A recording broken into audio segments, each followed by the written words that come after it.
ज्ञान यज्ञ की इस अनोखी कक्षा में आपका स्वागत है। मैं हूं आरती। चलिए शुरू करते हैं आज का अध्याय। टैली ERP 9 के इस अध्याय में हम सीखेंगे बिल अमाउंट पर डिस्काउंट देना और प्रत्येक आइटम पर डिस्काउंट देना। अभी तो हमने जो टोटल अमाउंट हमारा बना था कोई माल बेचने पर, उस टोटल अमाउंट पर हमने डिस्काउंट दिया। अब मान लीजिए हमने किसी कस्टमर को, उदाहरण के लिए हम ले लेते हैं कस्टमर C, तो 29 नवंबर को हमने कस्टमर C को शुगर, राइस और सोयाबीन ऑयल बेचा और अब हम अलग अलग आइटम्स पे अलग अलग दरों से डिस्काउंट देना चाहते हैं। तो अलग अलग आइटम पर अलग अलग दरों से डिस्काउंट कैसे दिया जाए, ये अब हम देखते हैं। इसके लिए हमको एक ऑप्शन चालू करना होगा। तो पहले हम जाएंगे फीचर्स पर, F11 प्रेस करके यहाँ पर हम इन्वेंट्री पर जाएंगे। इन्वेंट्री फीचर्स पर जाना है, उसके लिए प्रेस करेंगे F2। अब इन्वेंट्री फीचर्स आ गए। इसमें इनवॉइसिंग में जो सबसे लास्ट वाला ऑप्शन है, separate discount column on invoices, वो हम चुन लेंगे, एक्सेप्ट कर लेंगे कंट्रोल A प्रेस करके। ये देखिए अब यहाँ पर ये एक अलग से कॉलम आ गया है डिस्काउंट का। अब हम पहले तारीख चेंज कर देंगे। अब यहाँ पर रेफरेंस ले लेंगे, डिलीवरी चालान नंबर 129, पार्टी का नाम हो गया कस्टमर C, सेल्स अकाउंट यहाँ आ जाएगा। अब हमको नेम ऑफ आइटम्स डालना है। पहले हमने लिया शुगर, ये हमने 75 किलो बेची 35 रुपए के हिसाब से। अब शक्कर पे हमको कितना डिस्काउंट देना है, मान लीजिए शक्कर पे हमने डिस्काउंट दिया 1.25, ये 1.25% हुआ। अब यहाँ पर आप देख सकते हैं कि 75 किलो शक्कर 35 रुपये प्रति किलो के भाव से 2625 रुपये की बनी थी। अब इसमें हमने जब डिस्काउंट 1.25 डिस्काउंट दिया तो यहाँ पर माइनस करने की ज़रूरत नहीं पड़ती। यहाँ पर अपने आप उसमें से उतना अमाउंट घट कर के यहाँ पर आ जाता है। 2625 में से 1.25% के हिसाब से डिस्काउंट कट के ये अमाउंट आया है 2592 रुपये 19 पैसे। अब अगला आइटम है हमारा राइस। राइस हमने मान लीजिए 60 किलो बेचे 55 रुपये के हिसाब से, ये हुआ 3300 रुपये का। अब इस पर हमने मान लीजिए 1.5% का डिस्काउंट दिया, ये हो गया 3250 रुपये 50 पैसे। अब तीसरी चीज़ सोयाबीन ऑयल हमने लिया 70 किलो 80 रुपये प्रति किलो के हिसाब से, और मान लीजिए यहाँ पर हमने डिस्काउंट दिया 1.75% के हिसाब से, तो ये बना 5502 रुपये। टोटल अमाउंट जो आ रहा है वो आ रहा है 11344 रुपये 69 पैसे। अब यहाँ पर भी हम इस अमाउंट को राउंड ऑफ करना चाहते हैं, तो इसके लिए जैसा कि हमने आपको पहले बताया था, हमको राउंडिंग ऑफ का लेजर लेना होगा। अब यहाँ पर 69 पैसे ज़्यादा हैं। अब इसमें इसको पूरा रुपया बनाने के लिए या तो हम बचे हुए पैसे जोड़ें, या फिर ज़्यादा आसान है कि ये 69 पैसे जो है हम घटा दें। तो यहाँ से हम माइनस कर देंगे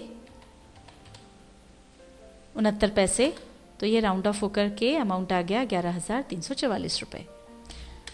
अब हम नरेशन लिख देंगे, गुड्स सोल्ड ऑन क्रेडिट, इसको एक्सेप्ट कर लेंगे।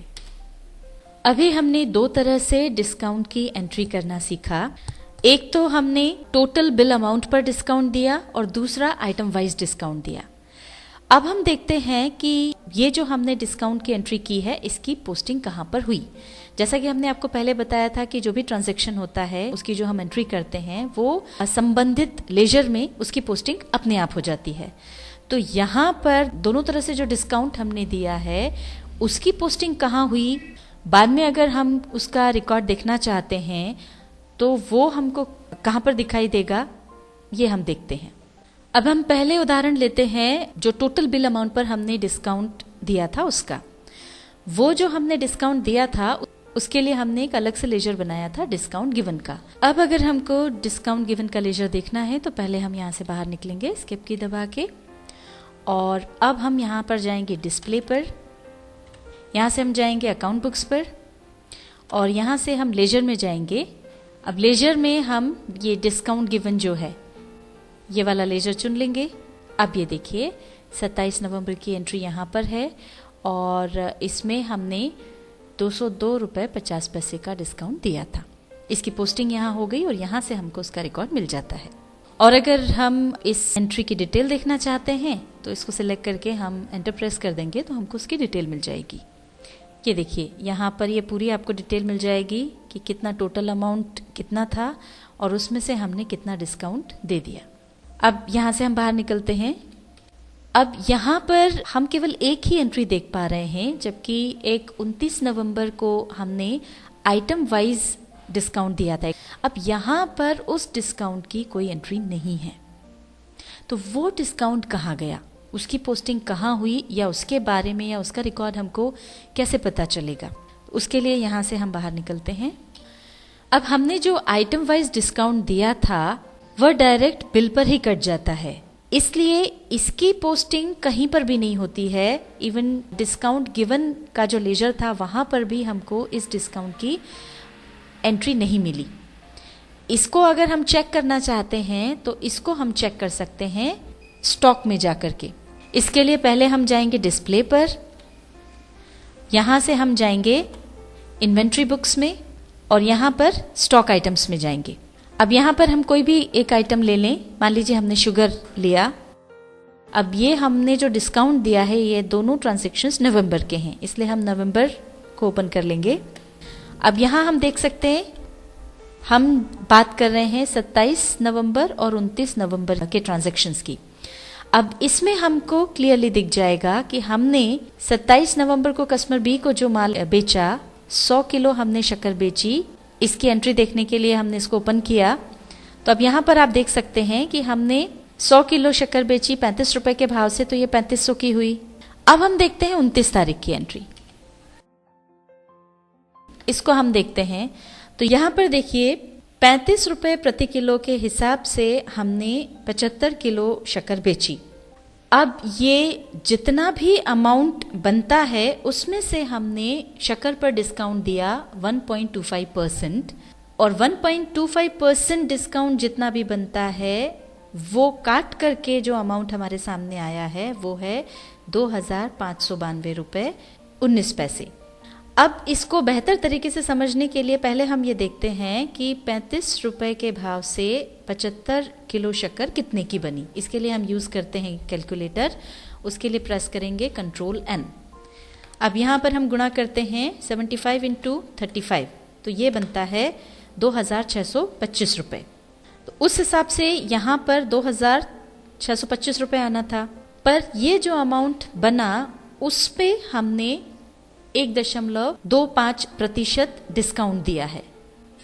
अब देखते हैं इसका 1.25% डिस्काउंट कितना बना।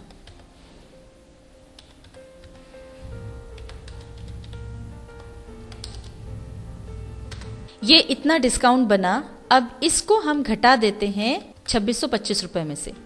2625 में से हमने 32.81 घटा दिया, तो ये देखिए ये वो अमाउंट आ गया जो कि यहाँ पर लिखा हुआ है। तो इस तरह से हमने देखा कि पहले वाले में डिस्काउंट टोटल बिल अमाउंट पर कटा व दूसरे में डिस्काउंट प्रत्येक आइटम के अमाउंट पर कटता है। टैली ERP9 के इस अध्याय में हमने सीखा बिल अमाउंट पर डिस्काउंट देना और प्रत्येक आइटम पर डिस्काउंट देना।